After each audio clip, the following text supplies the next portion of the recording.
Antes de nada, darles la bienvenida a una nueva edición de las presencias literarias, que son ya un clásico de nuestra universidad, y que esta tarde pues vamos a tener la suerte y el privilegio de contar con Domingo Villar. Antes de nada, bueno, me voy a presentar, soy Enrique García, soy profesor de la universidad y hace tiempito me ofrecieron la oportunidad de poder charlar, de poder conversar con Domingo Villar y no me lo pensé dos veces, porque es uno de mis escritores preferidos y la verdad que considero un auténtico privilegio poder estar aquí hoy con todos ustedes compartiendo mesa con alguien como Domingo. ¿Por qué? Pues bueno, varios motivos. Para empezar, pues somos casi de la misma quinta. Él es del 71, yo soy del 73, con lo cual estamos hermanados un poquito por la edad. Él es netamente gallego, vive en el exilio madrileño, pero es gallego, vigués, por más señas. Y yo, bueno, aunque no soy gallego, digamos que soy gallego cuarterón, porque tengo un 25% de sangre gallega gracias a mi abuela paterna. Hay muchos nexos que unen Galicia con Cádiz. Hemos estado charlando esta tarde un poquito de lo que nos ha dado tiempo y bueno, pues me gustaría, sin más dilación, pasar a hacer una breve presentación del escritor y de su obra para cederle todo el espacio a él, que es el protagonista, evidentemente, de la tarde. En primer lugar, bueno, pues se llama Domingo Villar, y curiosidad por ahí, también le llaman Mincho, ¿no? En casa, sí. En casa es Mincho Villar. Como les decía, aunque vigués, vive en Madrid, no por gusto, sino por motivos profesionales. Y esa morriña y esa saudade yo creo que trasluce en todo lo que ha ido escribiendo. Ha pasado por el área de comunicación de una multinacional, ha sido guionista de televisión y de radio, de cine y de televisión, ha colaborado en radio, en el programa Asuntos Propios, también sabe bastante de cocina, es crítico gastronómico y creo que como yo es más de blancos que de tintos. Al menos Señor. eso es lo que yo había curioseado por ahí. Sabe de fútbol, en el programa Asuntos Propios llevaba la tertulia deportiva en pie, colecciona halcones malteses, tendrá luego que explicar un poquito de dónde le viene esa afición y, como él mismo se define, es escritor de segunda división, porque lo que escribe son novelas policíacas, que parece ser que no son un asunto muy serio para según qué literatos. Para terminar, pues diré que es un experto en incumplir plazos editoriales, ¿no? Exactamente. Yo creo que no es por vagancia, no es por pereza, sino todo lo contrario, sino porque el excesivo perfeccionismo de su trabajo pues lo lleva, como digo, a incumplir esos plazos editoriales. Le oí una vez comentar una cosa que me llamó muchísimo la atención. Su primera novela se llama Ojos de Agua, tiene unas 120 páginas o así, en su edición de Siruela, y cuando él le daba el control de cambio en su ordenador, en el original, esas 100 y pico páginas se convertían en 2200, con acotaciones, prueba, error, etcétera, etcétera, para que se hagan ustedes una idea de lo que puede ser el trabajo para cuajar una novela de 120 páginas. La Playa de los Abogados tiene 450 o así, no quiero saber a cuánto llegaba con el control de cambio.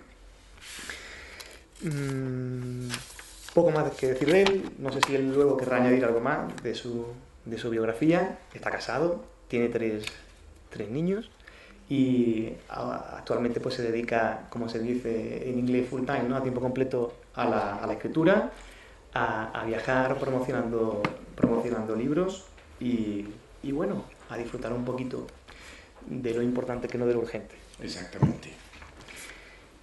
Si nos centramos en su obra, él tiene publicadas 2 novelas con un gran éxito de crítico, público y premios. La primera en 2006, Ojos de Agua, que según consulta de Siruela, no sé si los datos están actualizados o no, va por la edición número 17, traducida a unos cuantos idiomas, a un puñado de idiomas. Y la segunda, La Playa de los Abogados, de 2009, que también lleva otro importante número de ediciones. No solo eso, sino que en el año 2015 se ha estrenado una película de Gerardo Herrero basada en esta novela que les comento, La Playa de los Abogados. Bueno, hay una pregunta que no sabría si hacerle o no hacerle. Parece que es una novela, una tercera novela en Siruela, que sí, que no, que sí, que no, Cruces de Piedra. Ahora nos contará un poquito qué está pasando con esa tercera novela, yo creo que ansiada hasta el límite insospechado por su incondicional, desde hace ya algún tiempito. Como ya les digo, es experto en incumplir plazos editoriales. He encontrado por ahí algún relato suyo en libros de colecciones de relatos de Negra con otros autores, concretamente uno que se llama Las hojas secas, otro que se llama Dulce Navidad, y por último uno que me encontré en El País, El último verano de Paula Rís, en el cual Leo Caldas es la primera vez que le confiesa a su padre porque se va a hacer investigador. Exactamente. Premios, unos cuantos. El premio Sintagma en 2007, el Antón Losada Dieguez, el Frei Martín Sarmiento, el libro del año por la Federación de Libros de Galicia, y luego ha sido finalista en premios muy prestigiosos del Reino Unido, de Francia y de Suecia.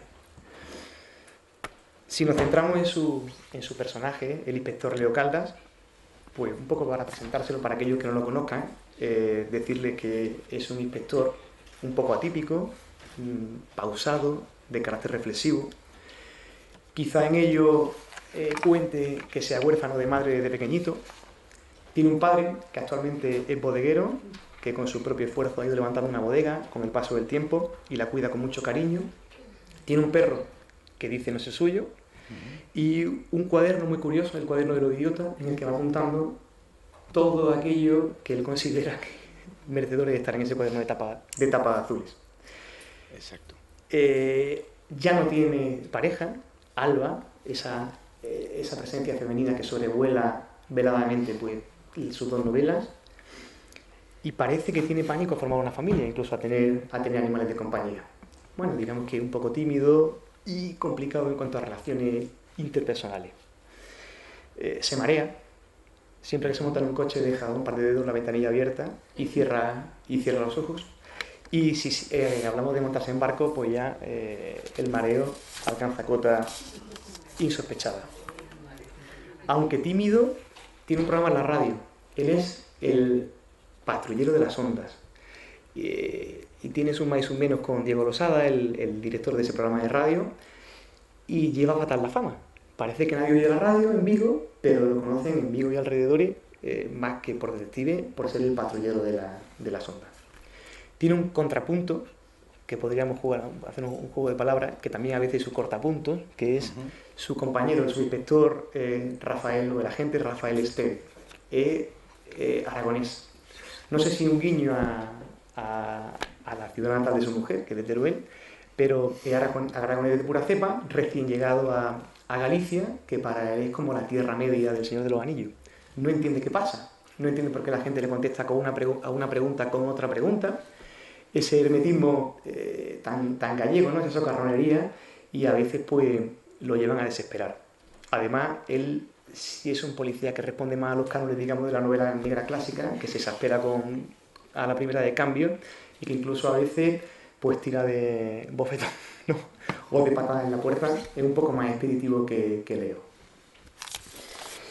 Bien, y ya sin más, pues le cedo todo el protagonismo al autor, a Domingo, recordándole que esto es una charla, estamos entre amigos y que hemos venido a echar un rato y a oírte hablar pues de lo que tú quieras acerca de tu novela, de tu personaje, de tus proyectos, etcétera, etcétera.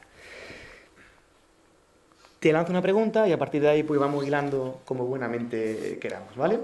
Muy bien. A mí me llama la atención un par de cosas. Bueno, lo primero, cuando uno inicia una serie, no sé si la inicia conscientemente o inconscientemente, dice, bueno, voy a escribir un libro sobre un detective y luego ya se va dando cuenta que eso tiene filón como para poder seguir escribiendo una segunda, una tercera novela. ¿De dónde viene el nombre de Leo Caldas? O sea, ¿es musical? ¿Te gusta por algo? ¿Encierra alguna clave escondida? Bueno, en primer lugar, mil gracias por invitarme a la Universidad de Cádiz y a Enrique por esta presentación tan prolija que casi, bueno, me deja en una situación un poco embarazosa para estar a la altura de lo que él habla. Como decía Raymond Chandler, que si te gusta un libro, no quieras conocer al autor, porque la posibilidad de decepción es inmensa. O sea, esperemos que en este caso no sea así. Yo, bueno, como decía Enrique, soy gallego de la diáspora, vivo en Madrid desde que me marché en el año 89 a estudiar, y allí vivo soñando todos los días con mi paraíso perdido, que es Galicia, a donde vuelvo cada vez que tengo ocasión y físicamente, y todos los días hago un viaje mental cada vez que me siento a escribir y cada vez que, bueno, que evoco esos paisajes, esos olores, esos sabores, esas calles que yo no puedo pisar. Yo soy un escritor, no sé si vocacional, pero me recuerdo escribiendo siempre. Luego, supongo que por degeneración, primero escribía sueltos y acabé encontrándome con una novela que llevé a una editorial. Bueno, llevé a varias editoriales sin saber si alguien iba a tener algún interés en ellas o no. Bueno, lo cierto es que pude elegir editorial, tuve varias opciones, decidí en gallego publicar en Galaxia. Yo escribo en gallego y me voy traduciendo al castellano a medida que escribo. Eh, la, tradu bueno, la traducción no es un mero intercambio, un mero cambio de palabras, es descomponer el texto y bajar al sustrato y volver a recomponerlo. Y yo creo que el texto se enriquece una barbaridad. Mi vida es en castellano al 99%, vivo en Madrid con mis hijos, pues ya he dejado de hablarles en gallego porque me resultaba un poco impostado, pero con mi mujer hablo en castellano también, mi mujer es de Teruel, y mi vida discurre en castellano. Sin embargo, escribir en gallego me permitía estar bueno, estar más próximo a aquellas cosas que yo quería contar y a ese mundo que yo quería evocar. Luego hay otra razón importante que probablemente responda a la pregunta que me lanzaba Enrique del nombre de Leo Caldas. Yo recuerdo el día que le dieron el Premio Príncipe de Asturias, el día que recogía el Premio Príncipe de Asturias Paul Auster, él en su discurso de agradecimiento comentaba algo que encierra mucha verdad. Él decía que todavía no sabía bien los secretos del oficio, los desconocía y que no entendía bien por qué razón unos textos servían y otros no, y que no había unas razones no había unas razones objetivas para ello, pero que en caso de haberlas, las razones eran siempre más musicales que literarias, que tenía mucho más que ver con la musicalidad del texto y con el ritmo, etcétera, que con las palabras en sí. O sea, un poco más de evocación, como de estar escuchando una sinfonía más que de mensaje intelectual. Yo creo que es así, al menos yo entiendo así la literatura. Yo tenía un sparring todos los días que era mi padre, hasta hace un par de años que falleció, y yo le leía todos los días, le llamaba, y necesitaba leer en voz alta para alguien más, y esa lectura en voz alta me daba la clave de si el texto era acertado o no era, más allá de lo que quería contar, que por supuesto aquello que quería contar pues era, bueno, no leía si no estaba encerrado en ese texto que yo comentaba. Y bueno, esas lecturas en voz alta además se transforman con el tiempo. Yo creo que los textos hay que dejarlos sudar, y son como el vino, necesitan un periodo de decantación, y parece que el vino está bien, pero se deja en una cuba de decantación y cuando lo vas a ver pasados 12 días, la cantidad de pozos que hay es tremenda y no se veían. Y en la literatura sucede algo parecido. Necesita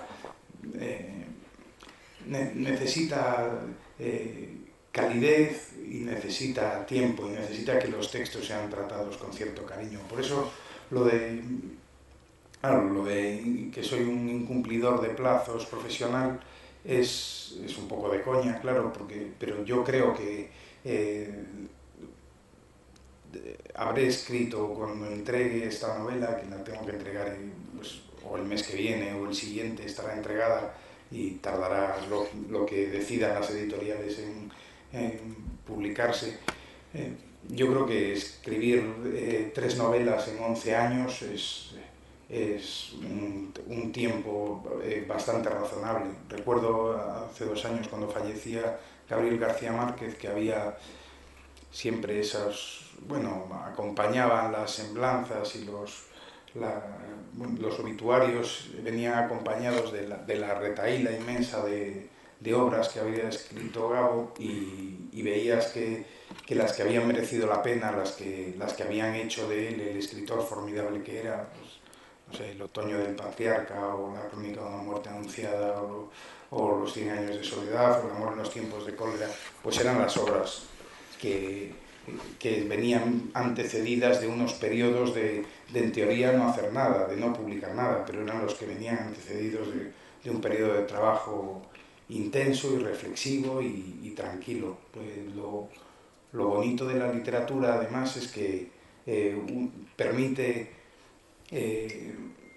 vivir, pero permite pensar en la vida y reflexionar y te llevas los libros a la calle y te los llevas a la cama cuando duermes o cuando haces el amor o cuando paseas o cuando sonríes o cuando compartes una taza o cuando tienes pena y los libros te acompañan siempre y se van enriqueciendo y se van trufando con toda esa experiencia. Mi padre era como el padre de mi policía de Caldas, mi padre era bodeguero, bodeguero de vocación tardía, empezó, bueno, reconvirtió unos terrenos con unos frutales que tenían unas cuantas viñas, pues arrancó los frutales y empezó a plantar viñas cuando él ya tenía casi 60 años y empezó a hacer vino y poco a poco, con el tiempo que exige el vino, y yo era un enamorado desde niño de la viticultura. Me gusta el vino, pero me gusta sobre todo la viña y me gusta el campo, me gusta verla crecer y los momentos distintos que tiene, desde cuando son meros postes a cuando es un campo todo, es un campo exuberante. Y en mi casa había unas sobremesas siempre extensísimas. Yo nunca he sido en casa el que llevaba la voz cantante. Tengo una familia extensa, hermanos ingeniosísimos, un padre enormemente brillante, con la particularidad de que su vocación enológica se la tomó tan a pecho de que había una frase en casa habitual que era la uva no es alcohol, y con la excusa de la uva no es alcohol, pues desde niños nos atizaban unas raciones de vino que eran bastante, bueno, yo recuerdo amigos míos con 14 o 15 años que venían a casa un sábado y tal, teníamos que esperar luego 4 horas o así para llevarlos a casa porque mi madre además decía, pero joder, Domingo, mi padre se llamaba Domingo también, pero el niño que está borracho, y mi padre, bueno, está borracho, si la niño no emborracha. Pero la cuestión es que yo no sé si un poco por eso, otro poco bueno, por gran voluntad de todos, pero teníamos unas tertulias muy extensas y muy diversas y muy coñonas, siempre con, bueno, anteponiendo el sentido del humor a las trifulcas, nos peleábamos con, bueno, tratando de no herir, o sea, queriéndonos todos bastante. Y yo creo que el oficio de escritor tiene mucho que ver con haber sido oyente o con haber participado en todas aquellas tertulias que teníamos a diario. Creo que el oficio de escritor tiene más que ver con tener los ojos y los oídos abiertos que con contar, pese a que seamos narradores. Y me parece que una de las claves es poder aprender y poder encontrar en la vida, en la cotidianeidad, pintura para dar brochazos después a los personajes y para lograr que esas presencias que no son más que negro sobre blanco, que no tienen relieve, pues vayan teniendo cada vez más presencia y para dotarlas de humanidad. Luego decía Enrique también que soy escritor de segunda, es verdad, habito el universo el inframundo de la novela policíaca en el que estoy muy contento. Sin embargo, he de decir que, que las tramas policíacas o el escribir novelas policíacas para mí es poco más que una excusa para hablar de cosas que me interesan de verdad. En el caso de, bueno, Ojos de Agua es una primera novela, digamos que una prueba. La playa de los ahogados es una novela que habla de la vejez, de los oficios olvidados, de gente que trabaja de espaldas al bullicio del día a día, pero sobre todo habla de hacerse mayor y de estar solo. Y bueno, y lo que me permite hacerlo es una trama policíaca, porque si sirve el símil, empezar una novela es como enfrentarse a un desierto, y uno sabe que tiene que llegar al otro lado, pero es difícil no estar circunvalando siempre las mismas dunas y no perderse y tal. En cambio, si uno encontrase unas viejas vías de tren que te llevan a la ciudad de destino, pues sabes que a lo mejor no es el camino más recto, pero que siguiendo esas vías de tren no te vas a perder. Y la trama policíaca a mí me sirve de viejas vías de tren medio ocultas, y siguiendo la trama puedo ir atravesando esos otros escenarios y contando esas otras cosas que me interesan más, sin renunciar en ningún caso tampoco, ya que juego a escribir novela negra o novela policíaca, pues al juego intelectual que supone una novela de este tipo. Pero digamos que es más que nada una excusa. Vaya, por preguntar, mira... Bueno, Domingo, que conste que yo no lo considero de segunda división, ¿eh? No, pero... He oído que tú alguna Pero vez... sí, es habitual. Y además yo me encuentro más cómodo porque hasta frente a la crítica y tal, Sí. bueno, escribes novela policíaca y estás como en Sí. tienes una especie de caparazón, se es menos virulento quien lo quiere ser con alguien que es un pobre escritor de género que con alguien que ambiciona hacer literatura. Un poco de descargo en ese aspecto me viene a la cabeza Vázquez Montalbán, me viene a la cabeza Francisco González Ledesma, Bueno, me viene a la claro. cabeza Camilleri, Dashiell Hammett, y si ellos son escritores de segunda, pues No, yo no. también me apunto a esa división. O Shakespeare, porque Macbeth no deja de ser esto, o Hamlet es quien mató al rey de Dinamarca. O sea, al final decía Ramiro Pinilla que las novelas policíacas se diferencian de las otras en que el muerto aparece al principio. Y al final pues acaba teniendo parte de razón, porque pues en otras ocasiones no es un muerto, pero es otra circunstancia la El que desencadenante, ¿no? sí, la que te permite contar la que te permite contar una historia y que el lector quiera saber lo que va a suceder en la línea siguiente.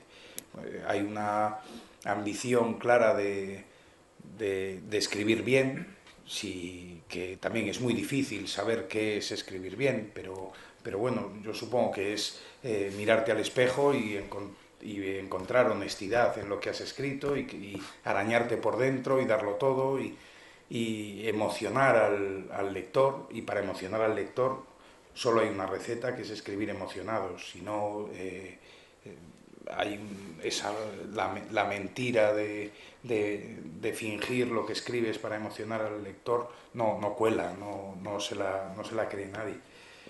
Y bueno, esa es la vida del autor, pero yo me imagino al viejo Homero ciego recitando la Ilíada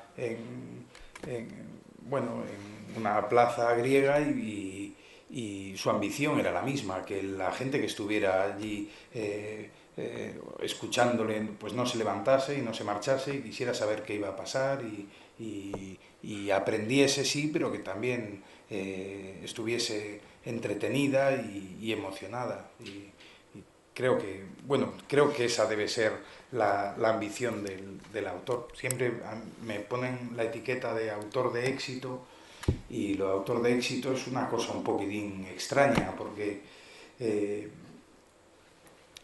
que mis libros tienen éxito comercial es indudable. Pero, pero lo que es más cuestionable es que el éxito de un autor sea vender muchos libros. Yo elegí Siruela y la confianza que tenía en que Siruela, en que mis libros funcionase, fue una primera edición de 1200 ejemplares. En Galaxia pues, se publicaban 800, me parece, en gallego. O sea, yo creía que no iba a vender ni 3 y ellos pues creían que como mucho 1200, pues ya te imaginas. Y la cosa ha funcionado mejor, pero el libro no está mejor porque después se haya reeditado y haya llegado a otros lugares y tal. Y además es enormemente injusto, yo creo, considerar el éxito literario, o sea, mezclar lo que supone el éxito literario con el éxito comercial. Yo me miro frente a muchos de mis colegas y algunos están con 50 años poniendo vasos de vino por la noche para poder llegar a casa y están llenos de talento y no sabes explicar bien por qué los libros no funcionan y los míos se han vendido y los de otros se venden y los de este no, y no es, créeme que no es por talento y no es por voluntad y no es por trabajo, porque supone un esfuerzo ímprobo escribir un libro, esté bien o esté menos bien, o resulte bien acogido o resulte menos bien acogido.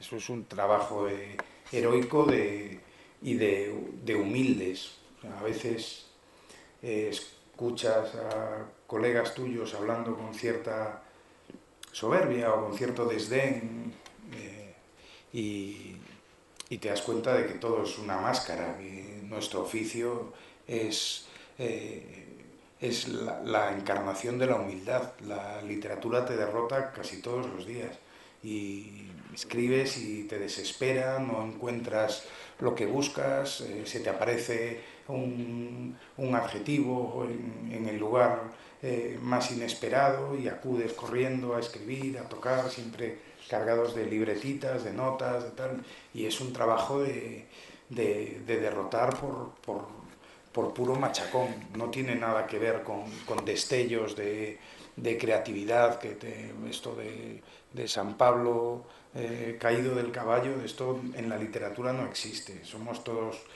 picapedreros, artesanos que le dedicamos trabajo y a veces encuentras libros que están bien y que lo único que necesitan o que lo único que habrían necesitado es más trabajo, que también los hay. Y eso da a mí me da mucha rabia encontrarme libros a los que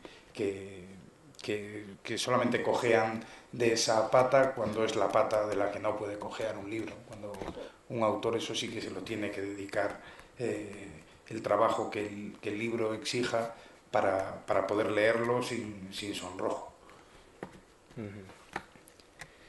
No sé, no sé si era Cera el que decía lo del 99% de transpiración y 1% de inspiración, ¿no? Sí. Si la inspiración viene que me coja trabajando, o sea, Sí, sí, eso es. Sí, lo del se atribuye picapedrero. a muchos, pero sí, pero es verdad. Pero ya no es que te coja trabajando. Los libros te los llevas constantemente, sueñas con ellos, las historias las estás viviendo, escuchas un comentario en un bar y se lo das a un personaje. Bueno, estás con, pues eso, con los ojos y los oídos abiertos eh, constantemente.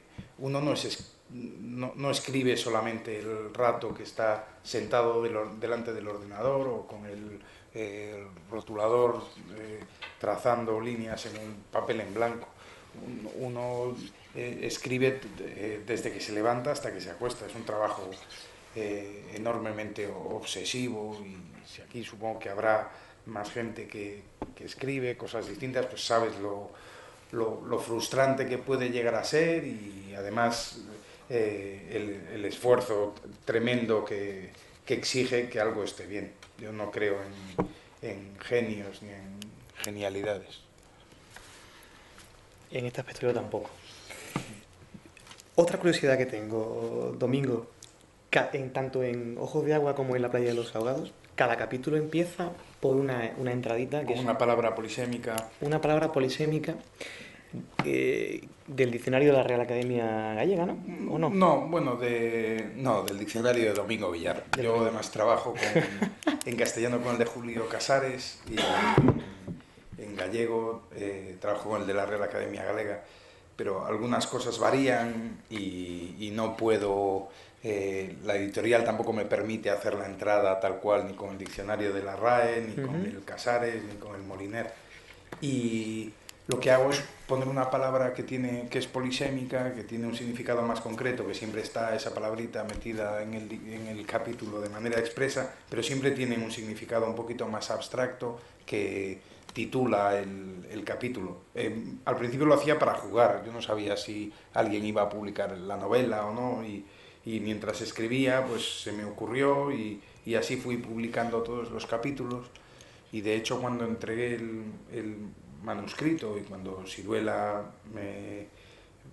firmamos el contrato de edición, Silvia Meucci, que era la directora editorial, tuvo una conversación extensa conmigo, y entre otras cosas yo le decía, bueno, esto lo retiraremos.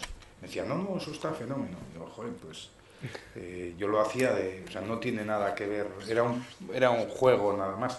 Y fue ella la que quiso mantenerlo, y Carlos Lema, que es mi editor en Galaxia, también lo quiso hacer. De hecho, en las traducciones complica un poco la cosa. Por ejemplo, en italiano o en francés se mantiene, en ruso también, pero en inglés, por ejemplo, no, en sueco tampoco. En general, como en inglés se cambiaron las palabras estas por títulos un poquito narrativos, muchas de las traducciones que se han hecho a partir del inglés pues no mantienen estas entradas del diccionario. Desde luego a mí una cosa que desde el principio me llamó mucha atención y me pareció muy original. Nunca me había encontrado con algo parecido y la verdad, bueno, pues es curioso. Incluso llega un momento en que empieza a leer el capítulo y a ver cuándo llega la palabra, Sí. ¿no? A ver cómo llega la palabra y a ver cuál es la acepción de las 4 o 5 que trae en la que va, ¿no? En la que va a encajar. Y me llamó mucha atención y me parece una cosa muy, muy original. Bueno, yo creo que es muy importante, hablando de Leo Caldas, de ese personaje, que no es un personaje como tal, pero yo creo que abraza toda la novela y que es el paisaje gallego, ¿no? O sea, Vigo como ciudad, la ría, los mariscadores, el clima, todo eso yo creo que juega una parte muy, muy, muy importante, como un quinto personaje, o sea, quiero decir, quitando a los principales, casi tan importante como ellos, ¿no? Que está ahí entreverado y que bueno, que yo creo que ya todo el mundo que piensa en Vigo se acuerda de Leo Caldas, ¿no? No, Vigo tiene mucho que ver con Cádiz. Vigo es una ciudad creada alrededor de un puerto, y el mar tiene una importancia fundamental, pero sigue habiendo una parte un poco rural. Aquí cuando entraba en el tren pues veía que todavía hay zonas. En Vigo hay 1.500 tractores tensados dentro de la ciudad, en pequeños sitios para trabajar en huertas.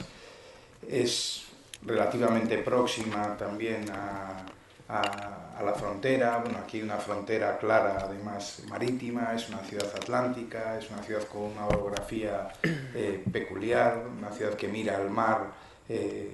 Bueno, Cádiz lo hace de manera más amplia. Vigo está construida en la ladera de una montaña donde había un castro celta, y mira toda la ciudad, toda la ladera, mira hacia el mar. Hay una tierra enfrente, como como en Cádiz, en la bahía, pues allí está la península del Morrazo, con Cangas, Moaña, Meira, ¿no? Eh, bueno, tienen muchos paralelismos. Desde luego Vigo no tiene la, la historia ni se ha conservado como se conserva Cádiz, ni bueno, que les voy a contar de su tierra. Pero también tienen la gastronomía, tiene es muy difícil entender mi tierra sin pensar en el pulpo y sin pensar en las nécoras y sin pensar en los camarones o sin pensar en los rodaballos, y yo entiendo que es muy difícil pensar en Cádiz sin pensar en su gastronomía también y sin pensar en sus vinos blancos como pensamos nosotros cuando nos sentamos en la mesa, y como en mi tierra me consta que aquí todo se celebra alrededor de una mesa y con viandas, y que prácticamente todas ellas vienen del mar. Entonces, al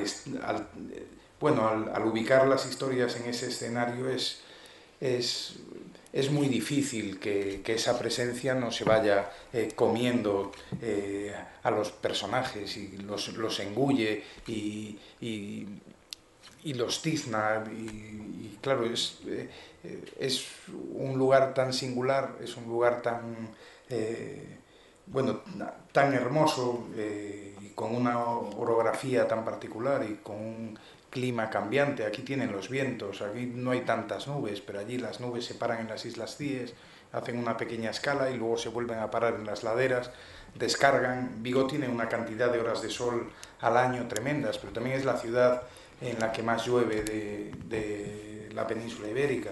Pues tiene, bueno, cuando llueve una barbaridad y después las nubes pasan y tal. Y bueno, y es un lugar para mí muy singular, y son de esos sitios especiales, de esos sitios que tienen algo más, que tienen una personalidad propia, y eso es inevitable que trufe las historias.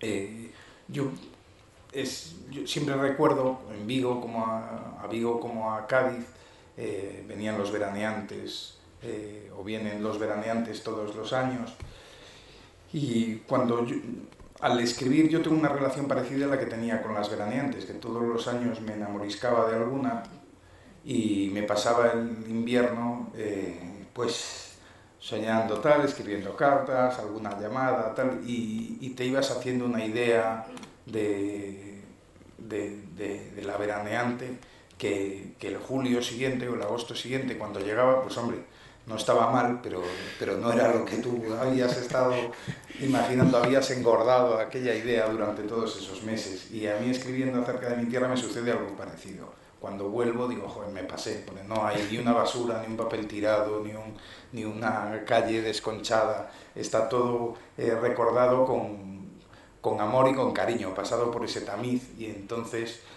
todo acaba siendo más lustroso de lo que realmente es. Hace, hace nada acabas de hablar precisamente de la gastronomía, que yo creo que también es otra parte importante, ¿no? Bueno, o que tiene su sitio importante dentro de las novelas del inspector, ¿no? No sé, yo he apuntado sardinas con cachelo, carne al caldero, pata con garbanzo, lura a la antigua, empanada de zamburiña, queso del país con dulce de membrillo. O sea, son una constante en las novelas, y como templo, por así decirlo, de la gastronomía, ¿no? O por lo menos de la taberna, está ese famoso Eligio, Sí, ya tristemente me temo, ¿no?, que desaparecido. más o menos. Bueno, cerrado, un poco a puerta cerrada, ¿no?, desde el Sí. año pasado.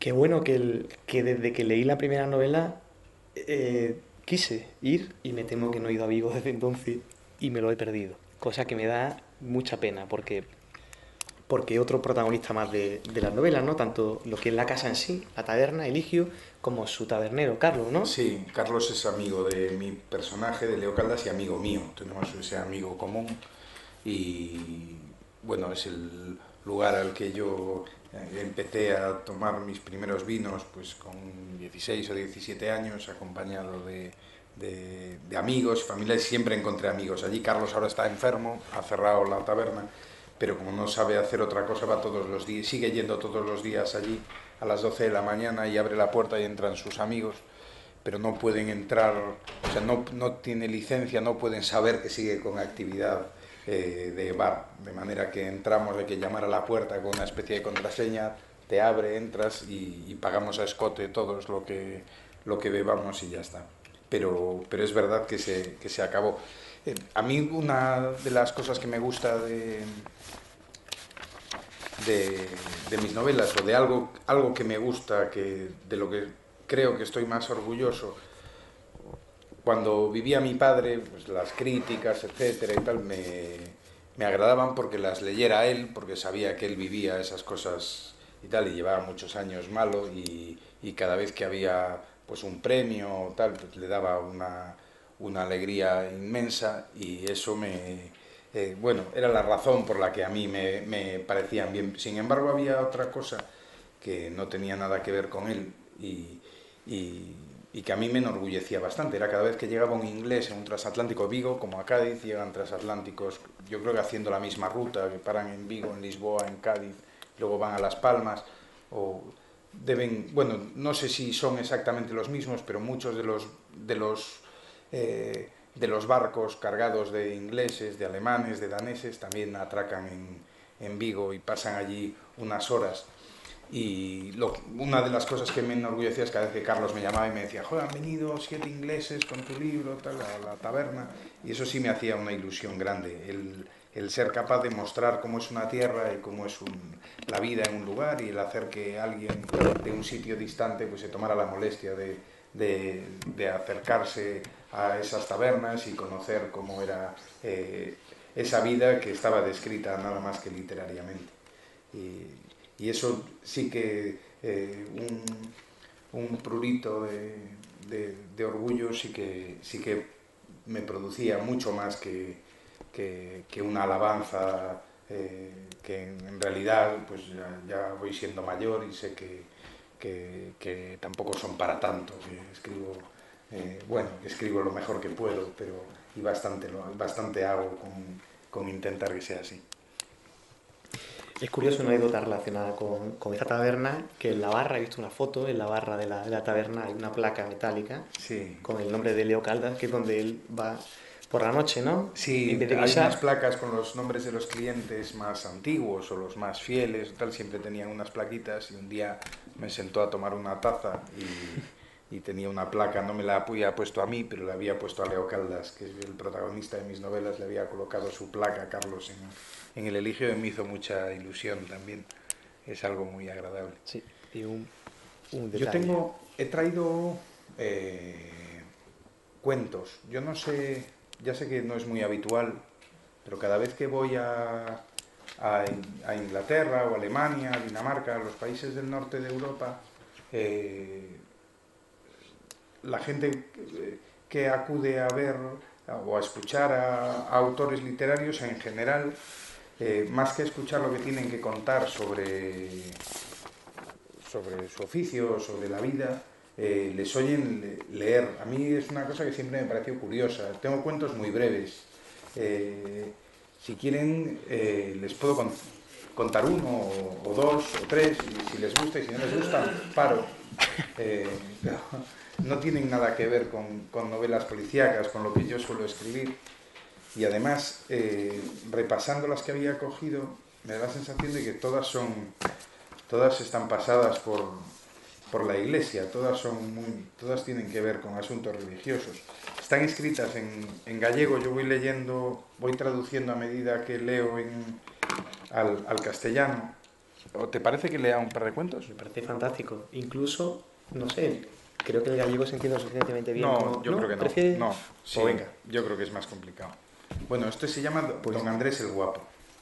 Y son muy breves, son un par de páginas nada más. Dice: hace 4 o 5 años estaba yo en una cantina de México DF dándole al mezcal con unos amigos, cuando se nos acercó una mujer de cabello blanco.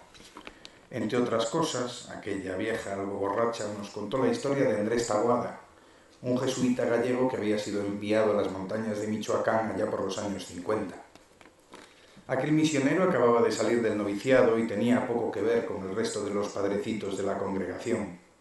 Era alto, con los ojos claros y la piel morena tan apuesto que en la primera misa que celebró las feligresas quedaron impresionadas y él fue bautizado como Don Andrés el Guapo.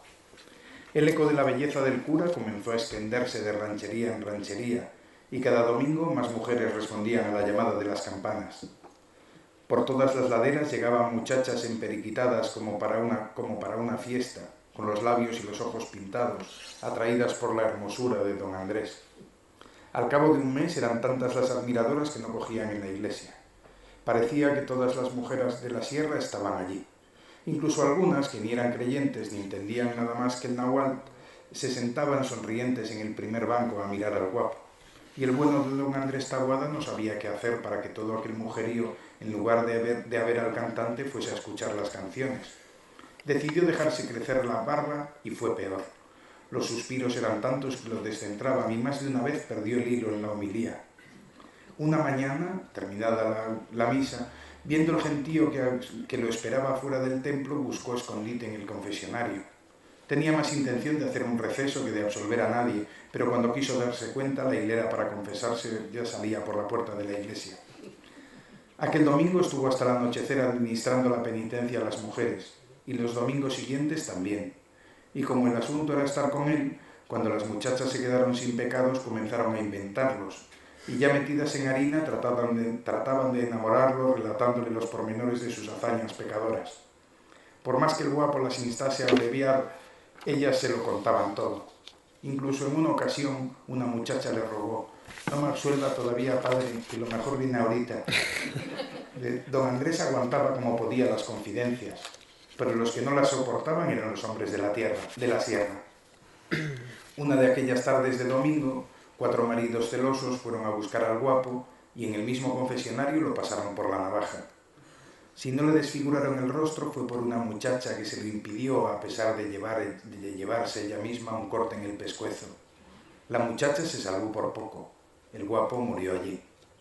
Cuando terminaron de llorar, las mujeres llevaron el cadáver del cura a un taxidermista. Pretendían exponerlo disecado entre San Ignacio y la Virgen de Guadalupe. Fue el obispo quien se negó a colocarlo allí con la excusa de que en las iglesias de su diócesis solo acogían imágenes de santos y el padre Taboada, por mucha insinuación que hubiese resistido, aún estaba por ver si era canonizado. Esta es la historia de Andrés el Guapo, tal como nos la contó la vieja aquella noche en la cantina. Yo no sé si es verdad. Ahora, la cicatriz en la gorja la tenía. La vimos todos. Lo pueden creer porque es así. Siguiendo un poquito la estela gallega, como dicen que a ver las ailas, ¿tiene alguna superstición a la hora de escribir? No, escribo con música siempre y tengo unas rutinas bastante estrictas.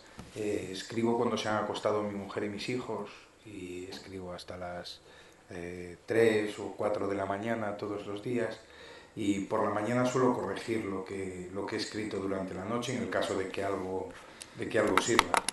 Y luego como, descanso un rato y me voy a buscar a los niños y tocamos el piano por la tarde y estamos juntos y no vuelvo a abrir el ordenador o a revisar los textos hasta que se vuelven a acostar. Pero lo que sí hago siempre es escribir con música. En ocasiones además son como reflejos condicionados. Sí, me sucedió en una ocasión el marcharme a Galicia con el texto a medio escribir y estaba escribiendo el libro con un disco de Ludovico Einaudi y lo tuve que encontrar, lo tuve que buscar allí porque necesitaba esa música para seguir escribiendo. En mi casa lo odian porque me dicen que es una locura estar tantos meses oyendo la misma música, pero a mí me ayuda a meterme en faena. Ojos de agua lo escribí con un disco de un contrabajista ferrolano que se llama Baldo Martínez, que se llama Zona Acústica 2, el disco, y son Baldo Martínez con un zanfonista que se llama Germán Díaz y un trompetista escocés que se llama David Harrington, que toca con muchas bandas en España, con muchas bandas distintas. La playa de los Aguados lo escribí con un disco de de Ludovico Einaudi, se llama Altro Mare, y el libro nuevo que estoy escribiendo lo escribo con un disco de piano de Bill Evans, que bueno, que lo he tenido ya que comprar varias veces porque los acabo estropeando. Pero me ayuda muchísimo a escribir y no hago caso a la música, no estoy pendiente de ella, pero sin ella me cuesta mucho más. El silencio me resulta, eh, eh, me coarta un poquitín y me libera mucho el tener música suave de fondo. Y no hago nada más, escribo, relleno libretitas, siempre voy con libretitas y con bolígrafos y paso después las cosas cuando no las encuentro, porque tengo una libreta que es un mapa de libretas para saber, como un índice para saber en qué libretas escribo más o menos cada cosa, y voy recuperando algunas, bueno, lo que creo que me puede servir en cada una de ellas. Luego tengo unos pliegos A3, que es el doble de esto, con mapas de personajes y tal, porque bueno, necesitas un poquitín de guía, sobre todo para hablar del caso policial. Para el resto no. Entonces, digamos que no hay una hoja de ruta muy detallada, pero sí sé más o menos qué peldaños tengo que pisar a lo largo de la narración, pero luego tengo libertad, o sea, no soy muy estricto siguiendo el camino, tengo libertad para salirme por la tangente en cualquier momento. Volviendo a la playa de los Ahogados, comentaba hace poquito que se estrenó recientemente como película. Sí. Bueno, pues desde un punto de vista del autor de la novela, pues me gustaría saber, no quiero que haga una crítica en plan, ha sido fiel, no ha sido fiel, sino qué siente un autor cuando ve un libro suyo hecho película. Bueno, es una cura Sin entrar no, es una cura de humildad en toda regla. Cedes los derechos de una película y te encuentras con que lo que tú has imaginado, o sea, que yo he colaborado con el guión, primero lo hizo Felipe Vega y luego yo colaboré también reescribiendo algunas cosas y rehaciendo algunas cosas y tal. Pero en cualquier caso, o sea, la literatura es escribir lo que le pasa a los personajes o lo que sucede por dentro y por fuera. Escribir para audiovisual es solamente escribir lo que sucede por fuera. Lo que sucede por dentro se lo tienen que arrancar. O sea, está el trabajo de los actores, el trabajo del director. Hay un director de fotografía que escoge el plano o de acuerdo con el director, hay un músico que elige la música que él cree, la película tiene un ritmo narrativo determinado y tal, y eso cada uno va, bueno, cada uno se adueña de cada una de esas parcelas y en cambio un autor literario es un dios todopoderoso que puede manejar a su antojo todo lo que, bueno, hasta la cosa más pequeña de una novela, pues sale de un escritor y tú decides cómo son, cómo actúan, cómo piensan. Es muy duro encontrar un casting a lo mejor en el que unos actores determinados no se parecen en nada o te parece que no pueden dar lo que tú crees. Es complicado. Luego yo entiendo que una película es difícil hacer cine. El libro, pues si no sale en 2014, pues saldrá en 2016. Y si no te gustan 150 páginas, pues las retiras y ya las volverás a hacer. Y yo creo que lo importante de una novela es que esté bien y no que esté en una fecha determinada. En cambio, en una película, si un director de cine tiene 6 semanas para rodar, pues lo que ha rodado ese día, por mal que esté, es que difícilmente puede volver a rodarlo en condiciones normales. Y bueno, se tiene que ceñir, el material con el que trabaja es el que decidió hacer ese día, en ese momento, con la inspiración que él y los que le rodean tienen ese día, en ese momento. Es complicado, es un oficio complejo. La Playa de los Sábados la hizo Gerardo Herrero, que es un excelente productor y también es director de cine y quiso dirigirla. Yo creo que tiene... Es difícil, tiene muchas cosas en la cabeza, es un hombre ocupado en la sala de espera de su productora. Está prácticamente todo el cine independiente que se hace en España o una parte importante pasa por él y está negociando acuerdos pues, de Ibermedia o está negociando con el ICA para todo el cine, no para él. No sé, pero claro, es complicado que alguien que está una semana pensando en una película que hace un director suyo en Canarias y la semana siguiente está en Colombia y la semana siguiente está en el ministerio, pensar que el lunes va a empezar a dirigir una película es difícil. Yo creo que el trabajo artístico necesita un poquito de abstracción y de ser capaz de estar enormemente concentrado en ello. Y claro, si eres una persona que tienes mucho lío detrás, pues te cuesta, es más complicado encontrarlo. Bueno, si queréis os cuento un cuento último y cerramos así. Sí, podéis, Sí. Yo sé. Bueno, este se llama... tengo varios aquí. Bueno, Michael Chico Cruz se llama este.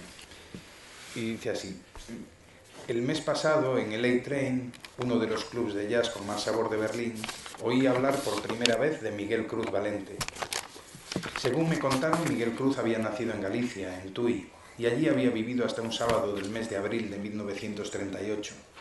Aquella mañana, tendría el chico 13 años, salió de su casa con la escopeta, como tantas otras veces cuando no tenía colegio, con la intención de añadir alguna pieza de caza a la dieta a la que los tenía sometidos la guerra. Descansaba apoyado en un árbol, ya con un conejo en el morral, cuando dos pajaritos levantaron el vuelo detrás de una mata. Temiendo que fuese un jabalí lo que había espantado a las aves, apuntó y, conteniendo la respiración, se concentró en las hierbas más altas. Tan pronto como se movieron, disparó. Por si el animal solo estuviese herido, esperó un instante con los oídos alerta y luego se acercó despacito y, tumbada entre las matas, con los ojos a medio cerrar y el abdomen cubierto de sangre, encontró a su hermana Glorita. La llamó a gritos, la zarandeó tratando de reanimarla y, viendo que la niña no reaccionaba, echó a correr buscando ayuda. Luego, incapaz de afrontar la vuelta a casa con la noticia, Miguel Cruz tiró la escopeta al río y comenzó a caminar. Llegó al puerto de Vigo cuando clareaba el domingo. No había dejado de llorar en toda la noche. Sin que nadie lo advirtiese, cruzó la pasarela del Alfonso XII y se escondió en la cubierta hasta que el barco zarpó rumbo a Nueva York. En América encontró trabajo como aprendiz de un afinador de pianos cubano que le enseñó a reparar los instrumentos y a tocarlos. Chico Cruz lo bautizó aquel maestro que dejaba al chico de dedos veloces pasar las noches en el taller. Y Miguel se pasaba las noches tocando, con los ojos húmedos, recordando a su hermana Glorita y la vida que había dejado atrás.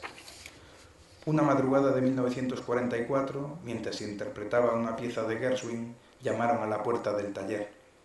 Al abrir, Miguel se encontró frente a un hombre de 35 años con un estuche de clarinete en la mano. El tipo le pidió que siguiese tocando y, en cuanto montó el clarinete, se unió a él. Por la mañana, el cubano los encontró tocando como luego harían tantas veces, juntos siempre los dos, Benny Goodman y Michael Chico Cruz, siempre el de Chicago en la luz y el gallego fuera del foco, sin querer otra cosa que tocar, afinar para el cubano y volver a su tierra alguna vez. No regresó hasta 42 años más tarde, aprovechando un concierto en Madrid. Hacía mucho tiempo que habían muerto sus padres. Nadie en Tui reconoció al hombre de sombrero claro que se acercó al cementerio. Miguel Cruz Valente había muerto para todos en el río. Se había tirado desesperado, recordaban los viejos, tras haber alcanzado de un tiro a su hermana. El mes pasado en el A-Train, un viejo pianista de ojos tristes me contó esta historia. Me confesó que por más noches que toca, no la puede olvidar. Y ya está. Bueno.